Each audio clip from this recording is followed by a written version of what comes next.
Hello दोस्तों, आज हम जानेंगे कि एनसीईआरटी का क्या महत्व है हमारे यूपीएससी के प्रिपरेशन में और किस तरीके से एनसीईआरटी हमारे पूरी प्रिपरेशन में एज अ बेस काम करता है और हमको हेल्प करता है करंट अफेयर्स, ऑप्शनल, जीएस, हर चीज़ में किस तरीके से एनसीईआरटी का रोल है, जो कि हमारी पूरी जर्नी में हमारे एग्ज़ाम की स्ट्रैटेजी से लेके प्रिपरेशन से लेके किस तरीके से किसी कॉन्सेप्ट को समझने में एनसीईआरटी की हेल्प मिलती है।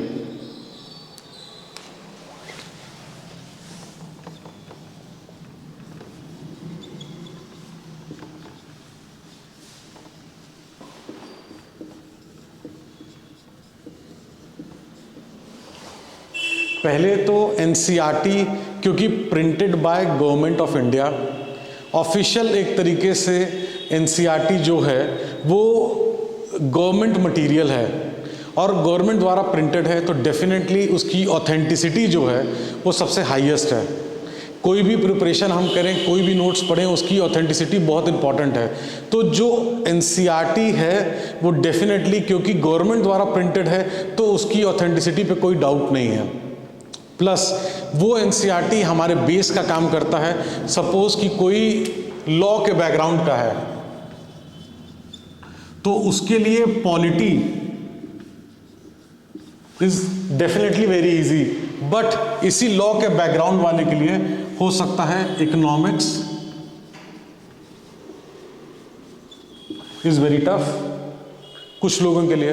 तो उसके लिए ये रिकमेंडेड होता है कि एग्जाम में, क्योंकि डेफिनेटली इकोनॉमिक्स का पार्ट आएगा, तो उस इकोनॉमी के पार्ट को पढ़ने के लिए जो इकोनॉमिक्स की 9th स्टैंडर्ड से एनसीईआरटी है वो रिकमेंडेड है, जिसका बेस नहीं है इकोनॉमिक्स का या जिसने आज तक इकोनॉमिक्स नहीं पढ़ी। तो अगर हम इकोनॉमिक्स की बात करें तो डेफिनेटली जिसका बेस नहीं है उसको क्लास 9 टू क्लास 12 तक की एनसीईआरटी पढ़नी है। इसी तरीके से पॉलिटी की अगर बात करें तो पॉलिटी में आप 6 to 12, अगर आपको नहीं पता कि सेक्युलरिज्म क्या होता है, फेडरलिज्म क्या होता है, डेमोक्रेसी क्या होता है, यूनिवर्सल अडल्ट फ्रेंचाइज क्या होता है, हमारा प्रियम्बल क्या है, इस टाइप की चीज़ों में अगर आपका बेस नहीं क्लियर है तो ये रिकमेंडेड है कि पॉलिटी में क्लास 6 to 12 तक की जो एनसीईआरटी है वो आपको पढ़नी होगी। साइंस 6 to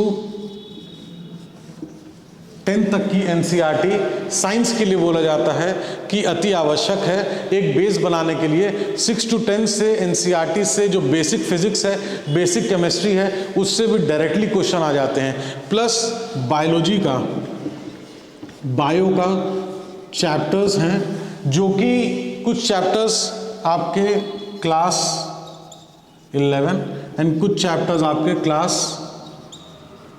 12 से पूछे जाते हैं। डायरेक्ट क्वेश्चंस देखा गया है। आप एनसीईआरटी के इंपॉर्टेंस को समझने के लिए इनफैक्ट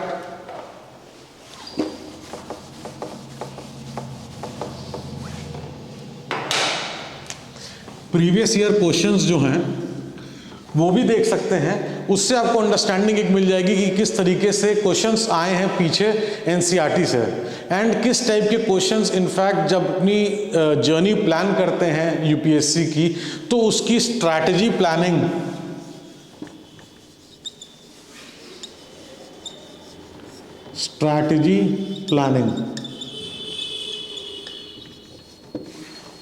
स्ट्रैटेजी प्लानिंग में एनसीईआरटी का सबसे शुरुआती दौर होता है, इसीलिए उसको बेस बोला जाता है।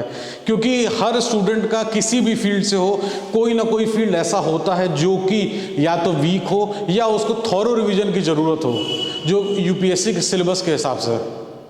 उस बेस को स्ट्रॉन्ग करने के लिए, क्योंकि बेस अगर हमारा स्ट्रॉन्ग नहीं होगा तो आगे का जो कॉन्सेप्ट है जो हम हायर लेवल पे पढ़ेंगे, रेफरेंस बुक से पढ़ेंगे, वो डेफिनेटली जो है कहीं ना कहीं हमारे लिए एक चैलेंज हो जाएगा। और फिर वापस अगर आके हम एनसीईआरटी में टाइम लगाएंगे तो हमारा टाइम वेस्टेज होगा। अपनी स्ट्रैटेजी की प्लानिंग ऐसी होनी चाहिए कि अपने स्टार्टिंग से ही 2 मंथ्स के अंदर अंदर आपको कंप्लीट एनसीईआरटी कवर कर लेनी है, जिसमें एनसीईआरटी का कवरेज प्लस साथ में एनसीईआरटी में किस चैप्टर में कौन से phrases, you can put phrases, उन फ्रेजेस को, आप वर्ड्स को उन चैप्टर्स के लिख सकते हैं अपने नोट्स में, सो दैट कि जब आपको वो चैप्टर रिवाइज करना हो तो उन फ्रेजेस पे जाके आप इजीली वो चैप्टर रिवाइज कर सकते हैं। आपको पूरी बुक फिर से जो है नहीं पढ़नी पड़ेगी, 1 से 2 रीडिंग के बाद आप इजीली फ्रेजेस को जो है फ्रेम कर सकते हैं अगर आप थॉरो रीडिंग करेंगे तो। बट एक चीज़ और है कि कभी कभी हम इतना टाइम दे देते हैं एनसीईआरटी की रीडिंग में कि हमारी रेफरेंस बुक के ही टाइम नहीं बचता है। इसीलिए जो स्ट्रैटेजी प्लानिंग की हम बात कर रहे थे, दैट इज़ वेरी इंपॉर्टेंट। उस टाइम बाउंडेड एक्टिविटी में ही हमको चलना होगा, बफर टाइम के साथ साथ अपनी चीज़ों को प्लान करना होगा, जिसमें कि हम अपने प्लानिंग से 60 to 80% को हमको पर डे का अचीव करना ही करना है।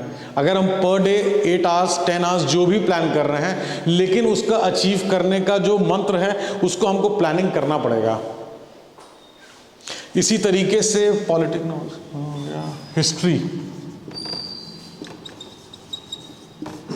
हिस्ट्री 6 to 12, हिस्ट्री भी क्लास 6 to 12 तक रिकमेंडेड है। आप इसको पढ़ेंगे तो जो बेस है आपका वो डेफिनेटली, चाहे हम स्पेक्ट्रम बाद में पढ़ें या कोई भी बुक पढ़ते हैं किसी भी ऑथर की, वो बेस हमारा बहुत अच्छा हो जाएगा जब हम नीचे से जो है धीरे धीरे कॉन्सेप्ट को समझते हुए आएंगे। बेसिकली एनसीईआरटी जो बेस बार बार बोला जाता है, क्योंकि जब 6th स्टैंडर्ड की हम एनसीईआरटी पढ़ेंगे तो वो उस बच्चे के हिसाब से समझाया होगा जो कि क्लास 6th में है।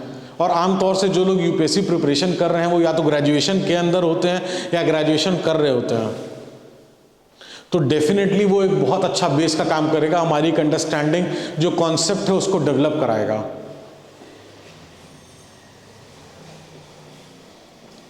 तरीके से ज्योग्राफी,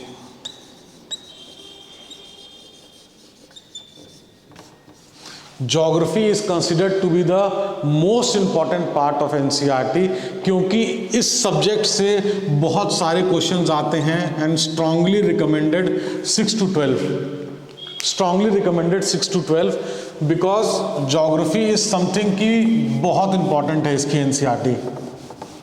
ये प्रीवियस ईयर क्वेश्चंस जब आप देखेंगे तो आपको समझ में आएगा कि कितनी इंपॉर्टेंस ये कैरी करता है। Geography is very very important when it comes to NCERT। और इसमें भी आपको फ्रेजेस हैं और प्लानिंग के साथ ही एग्जीक्यूट कर सकते हैं।